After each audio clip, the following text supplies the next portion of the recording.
Nous allons maintenant écouter une communication de Patrick Forter.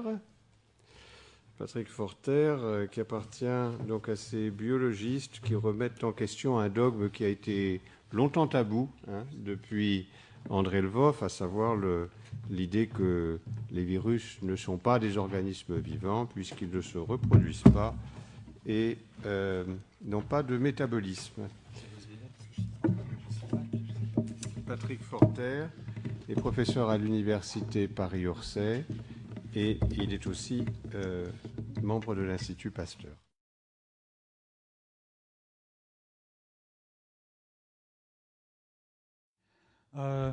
J'ai essayé de voir comment faire une communication qui soit en relation avec le thème général du colloque. Et étant donné qu'actuellement, je suis particulièrement intéressé par les nouveaux développements autour des virus, j'ai pensé justement faire la connexion entre la nature des virus et la biologie synthétique. Et donc, j'ai pensé axer d'une part sur mettre en avant l'importance des virus dans la manipulation des synthèses cellulaires. En fait, les virus font de la biologie synthétique, en quelque sorte. Et d'autre part, aborder la question un peu plus philosophique, les virus sont-ils vivants ? Alors, j'ai présenté un certain nombre de thèmes, parfois de thèses, parfois un peu provocatrices, qui sont en cours de gestation. Donc, il se peut que mes idées changent même pendant la conférence, ou après, en fonction des discussions. Alors, pour démarrer, j'ai pensé repartir sur la vieille idée de création de la vie dans un tube à essai, création de la vie artificielle. Bien sûr, c'est un peu le Graal de la biologie synthétique, d'une certaine façon. On en a déjà parlé ce matin. Et est-ce que l'on pourrait se dire, finalement, peut-être d'essayer de synthétiser un virus, les virus étant plus simples, peut-être même inférieurs à 1 au niveau de l'échelle du vivant, peut-être que ce serait plus simple de commencer par synthétiser un virus. Alors, tout d'abord, je voulais profiter aussi de cette conférence pour rendre hommage à Arthur Kornberg. C'est amusant, Antoine Danchin vient juste d'en parler. Arthur Kornberg qui a mené une double vie scientifique. En fait, jusqu'à l'âge de 70 ans, il a travaillé sur la réplication de l'ADN. Il a eu le prix Nobel pour la découverte des ADN polymérases. Donc, en fait, son travail est à l'origine de toutes les synthèses enzymatiques, du séquençage des génomes et autres. Et à 70 ans, il a commencé une nouvelle carrière en travaillant sur le polyphosphate. Et jusqu'à l'âge de 87 ans, il a dû publier une trentaine de papiers, dont Nature et Science sur le polyphosphate. Mais comme l'a dit Antoine, curieusement, très très peu de gens jusqu'à présent s'y sont intéressés. Et je suis très content qu'apparemment Antoine s'y intéresse. Alors, si j'ai pensé à parler de Kornberg, c'est parce qu'en 1967, en fait, lorsque son laboratoire a réussi à synthétiser avec des moyens enzymatiques à l'époque le brin du génome du virus FIX574 et qu'il a montré que ce brin était infectieux en transformant une bactérie, eh bien, dans la presse, bien sûr, tout de suite, on a dit voilà, la vie a été synthétisée in vitro. Bien sûr, ce n'était pas du tout le cas, c'était une synthèse enzymatique simplement d'un petit programme. Alors depuis, on a été plus loin dans cette voie et on a déjà parlé tout à l'heure des travaux réalisés donc autour de Greg Venter avec la synthèse par des méthodes à la fois chimiques et enzymatiques d'un génome bactérien. Dans ce cas-là, donc, est-ce qu'on se rapproche un petit peu du Graal ? L'aspect le plus important de l'expérience, comme l'a dit Antoine, c'est effectivement le fait d'avoir transformé un mycoplasme avec cet ADN et d'avoir, a priori, à partir du moment où le génome d'origine de la bactérie avait été éliminé, d'avoir reprogrammé une cellule. Donc, ça pose un certain nombre de questions, la reproductibilité, comme on l'a dit. Mais en fait, on est encore loin d'avoir synthétisé un être vivant complet, puisque en fait, il faudrait pouvoir synthétiser la cellule elle-même qui a servi de réceptacle au programme. Alors, est-ce qu'on pourrait imaginer dans le futur, par exemple, si on arrive à synthétiser non plus avec un mélange de synthèse chimique et enzymatique, mais uniquement chimique, par exemple, un virus comme FIX574, non seulement son génome, mais la capside du virus, est-ce que dans ce cas-là, on pourrait dire que l'on a réussi à synthétiser une vie artificielle ? Donc, on retombe sur la question, est-ce que les virus sont vivants ? Est-ce que l'on aurait synthétisé la vie en laboratoire ? Puisqu'on peut penser qu'avec le développement de la technique, un jour ou l'autre, on pourra arriver à synthétiser de façon complètement artificielle un virion. Alors, est-ce que les virus sont vivants ? Généralement, beaucoup de biologistes ont tendance à dire non. Pourquoi ? Eh bien, parce que d'une certaine façon, ils assument que le virus, c'est le virion. Et bien sûr, les virions ne sont pas capables de métabolisme, ils ne sont pas cellulaires. Et on a mentionné tout à l'heure Schwamm et la théorie cellulaire. Toute vie, en fait, est cellulaire. Les virus peuvent cristalliser, et donc ils ont été assimilés plutôt à des structures macromoléculaires, à des molécules, et donc voilà, ils sont un peu vivants, mais pas trop, et souvent même on considère qu'ils ne sont pas vraiment vivants, et que ce qui est important, c'est la cellule qui va permettre de les exprimer. Alors, cette vision des choses, en fait, elle ne tient plus si l'on change de perspective, et si l'on considère qu'en fait, le virion n'est pas le virus. Alors, c'est Jean-Michel Claverie qui, il y a 2 ans, a publié un papier dans Genome Biology dans lequel il a insisté sur cet aspect. Mais en fait, un chercheur américain, Claudiu Bandea, avait déjà publié en 1983 dans Journal of Theoretical Biology un petit peu la même idée, à savoir que vraiment ce qui était important dans le virus, c'est sa phase intracellulaire. C'est au cours de cette phase que le virus s'exprime en tant qu'organisme. Et donc, Jean-Michel Claverie a insisté sur le fait que le virion n'est pas le virus. Alors, cette idée de Claverie lui est venue en fait à la suite de sa collaboration avec l'équipe de Didier Raoult à Marseille et à la suite de la découverte donc, en 2002 d'un virus géant, le mimivirus, par Bernard Lascola. C'est un virus, bien sûr, qui a frappé les imaginations puisqu'il est gramme plus. Hein, il a la taille d'une petite bactérie. Il était gramme plus en fait quand on faisait la coloration. On le voit au microscope optique. Et donc, il a été appelé le mimivirus, et vous voyez ici qu'il a la taille à peu près d'une petite bactérie. En fait, ce virus géant, donc, il a un génome de 2,1 mégabases, donc beaucoup plus gros que celui de certaines petites bactéries. Il code pour environ 900 protéines.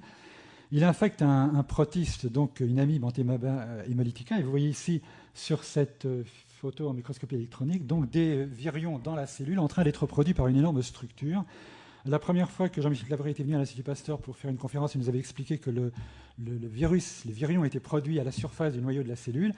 Et la deuxième fois, lorsque c'était Didier Raoult est venu 2 ans plus tard, ils nous ont expliqué que non, ils s'étaient trompés. En fait, ce n'était pas le noyau. Le noyau était en pleine déconfiture, en train d'être décomposé par l'attaque du virus. Et là, on avait affaire à une usine virale, en fait, de la même taille que celle du noyau cellulaire, qui était en train de produire les virions. Donc, voilà un petit peu ce qui explique pourquoi, finalement, Jean-Michel Claverie a pensé à dire, bon, ben voilà, c'est l'usine virale, en fait, qui est l'organisme viral lui-même. Là, on voit cette usine virale qui est capable de recruter les mitochondries pour son énergie, qui est capable d'avoir un certain métabolisme. Et en fait, le génome du mimivirus code pour un certain nombre de protéines impliquées dans des voies métaboliques. Et comme je l'ai dit, donc, cette usine est aussi grosse que le noyau de l'amibe. En fait, cette notion d'usine virale n'était pas nouvelle. Tous les virus infectant les cellules eucaryotes, pratiquement, forment ce type d'usine virale, y compris les virus ARN avec des petits génomes, en recrutant les membranes du réticulum endoplasmique pour former des structures. Par exemple, les virologistes les appellent les mini-noyaux dans le cas du virus de la variole, mais également dans le cas des virus ARN. Une revue récente a fait le point un petit peu sur toutes ces structures où l'on voit se former à l'intérieur de la cellule une machinerie vraiment pour la production de virions. Et donc voilà ce que disait Jean-Michel. Ceci n'est pas un homme, c'est un spermatozoïde, et en fait ceci n'est pas un virus, c'est un virion. Le véritable homme, c'est lui, et le véritable virus, en fait, c'est l'usine virale. Alors, on va voir tout à l'heure qu'aujourd'hui, récemment, on développe un petit peu cette idée, et on dira que le véritable virus n'est peut-être pas l'usine virale, mais c'est la cellule infectée.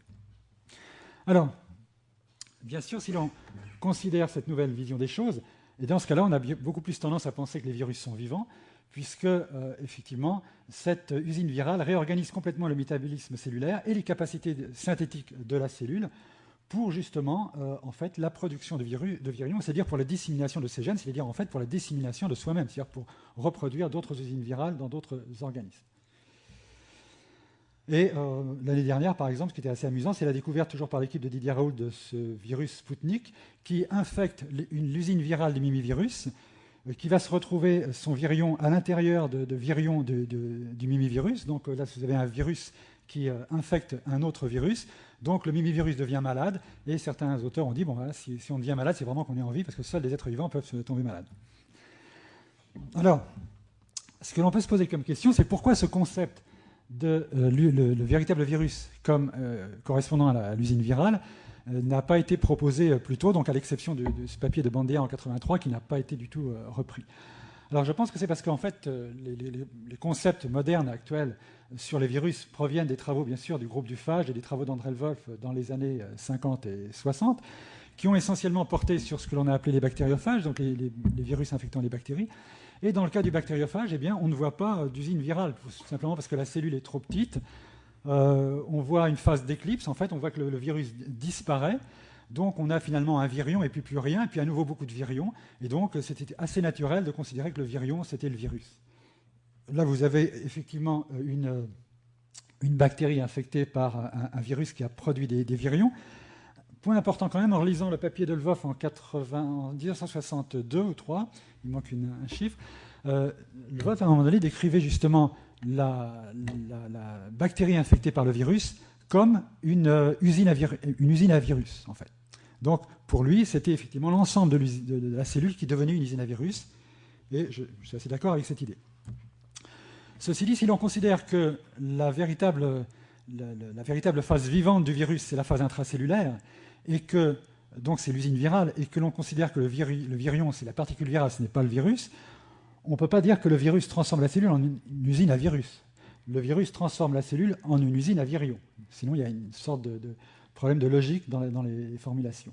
De même, en fait, on ne peut pas dire, comme le dit Jean-Michel Clavry, que l'usine virale du mimivirus est une usine virale puisqu'elle produit des virions. Donc, en quelque sorte, on peut dire que c'est une usine à virions.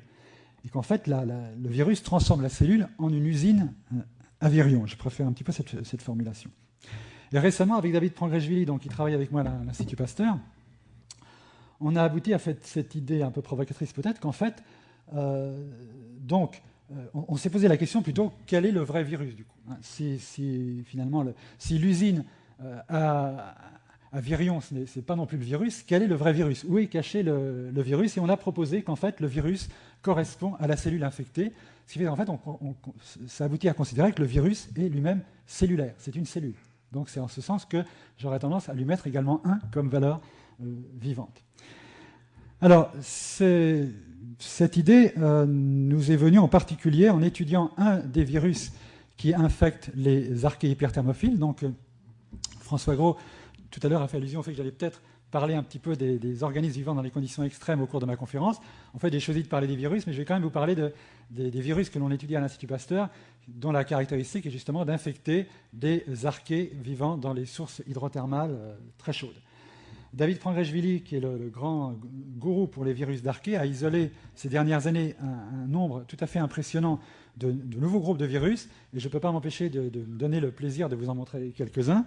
Alors là, ce ne sont pas les virus, ce sont les virions, mais vous voyez des virions tout à fait extraordinaires, là vous voyez qui ont inventé les pinces, qui leur permettent d'agripper les poils des archées, ceci en forme de citron, celui-ci en forme de bouteille, celui-ci en forme de rod-shape allongé, disons un peu comme le virus de la mosaïque du tabac, mais au lieu d'être un virus ARN, c'est un virus à ADN double chaîne. Ce qui est assez frappant, c'est qu'en fait, la plupart des virus que l'on a découverts chez les archées, donc ce troisième domaine du vivant, présentent des virions en morphologie tout à fait inhabituelle par rapport à celles que l'on connaissait chez les bactéries ou les eucaryotes, bien que certains soient également semblables à ceux des eucaryotes. Donc là, je vous montre un petit peu comment ils utilisent ce système pour s'accrocher à ces poils. Celui-là est tout à fait incroyable. Celui-ci est aussi assez incroyable. C'est la première fois qu'on observait un virus produisant des virions qui changent de forme après être sorti de la cellule. Donc le virion sort de la cellule sous forme d'un citron. Et ensuite, vous avez deux queues qui lui poussent ici. En fait, vous pouvez purifier le virus et le laisser dans de l'eau distillée pendant des années. Il va rester comme ça. Il suffit de le mettre à 80 degrés pour voir les deux queues pousser. Et j'ai assisté la semaine dernière à un colloque où un chercheur danois qui travaille maintenant sur ce virus étudie en fait le mode de formation de ces deux queues. Et là, c'est encore une fois une rencontre assez surprenante. Il pense qu'il y a du polyphosphate dans le virus et que en fait, ce polyphosphate sert de source d'énergie pour reproduire de l'ATP. Il a trouvé que en fait, le virus code pour une enzyme de type justement qui permet la production d'ATP à partir d'ADP et de polyphosphate. Donc, on voit là un raccourci avec la conférence précédente. Alors, de notre point de vue, on s'est dit, est-ce que chez ces virus d'archée, est-ce que l'on pourrait observer des usines virales, finalement? D'autant plus que les archées sont, au niveau moléculaire, des grands mécanismes moléculaires beaucoup plus proches des eucaryotes que des bactéries. Et donc, l'idée était un petit peu de se dire, bon, peut-être que dans le cas des archées, on va trouver des usines virales. On sait par exemple que les archées possèdent beaucoup de protéines qui sont homologues à des protéines du système d'exosome, endosome des eucaryotes, donc les systèmes de vésiculation du Golgi ou autres, qui sont utilisés par certains virus pour former leur enveloppe, par exemple. Alors pour ça, bien sûr, il faut pouvoir voir les virus à l'intérieur de la cellule infectée. Et récemment, on a pu avoir effectivement à l'Institut Pasteur, donc avec le service de microscopie électronique, on a pu réussir pour la première fois à voir les virions à l'intérieur des cellules infectées. C'est une étude qui a été réalisée par une étudiante, Ariane Bizet, en thèse sur ce virus qui s'appelle CIRF2. Bon, ça, c'est pas très important. Là, vous avez une cellule donc d'archée sauvage